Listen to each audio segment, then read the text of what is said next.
Tetapi sejauh mana kalau kita bahas mengenai gempuran masif dari baja import ini akan mempengaruhi juga industri galangan kapal dalam negeri?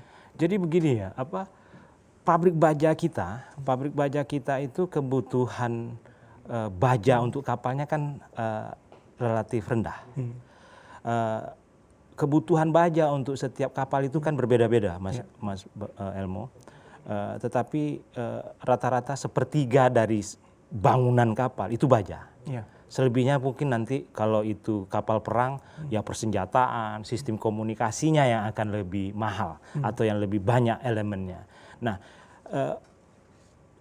karena kebutuhan galangan kita rendah, sementara pabrik baja itu harus tetap berproduksi, jadi dia memproduksi baja-baja non kapal. Jadi untuk mobil, untuk kendaraan itu yang sekarang mereka fokus, dan memang itu pangsanya lumayan besar. Kita berbicara skala ekonomi berarti. Iya, jadi misalnya begini, kalau kebutuhan hanya sepertiga, ngapain pabrik baja lokal mencetak baja untuk atau besi-besi untuk kebutuhan galangan? Orang cuman sepertiga kok.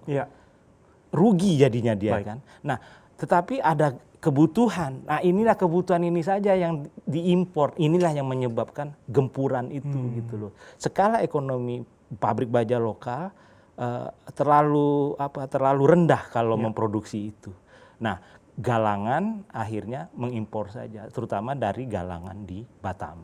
Dia memanfaatkan fasilitas kemudahan tadi. Baik, sementara pabrik baja harus mencapai skala ekonomi, demand dan yang bisa mereka penuhi juga tidak sebanyak yang kita harapkan. Sejauh mana kemudian Namarin bisa berharap peran pemerintah paling tidak kita bisa bersama-sama melindungi industri nasional galangan kapal sekaligus baja juga, Pak? Jadi begini, ini agak unik. Untuk memberdayakan galangan kapal, kita harus melingkar. Artinya kita harus memberdayakan dulu industri pelayaran kita. Karena pelayaran inilah pengguna jasa yang utama dari galangan kapal. Pelayaran harus diberi suku bunga yang mudah. Dari kemudahan ini pelayaran akan membuat kapal di dalam negeri.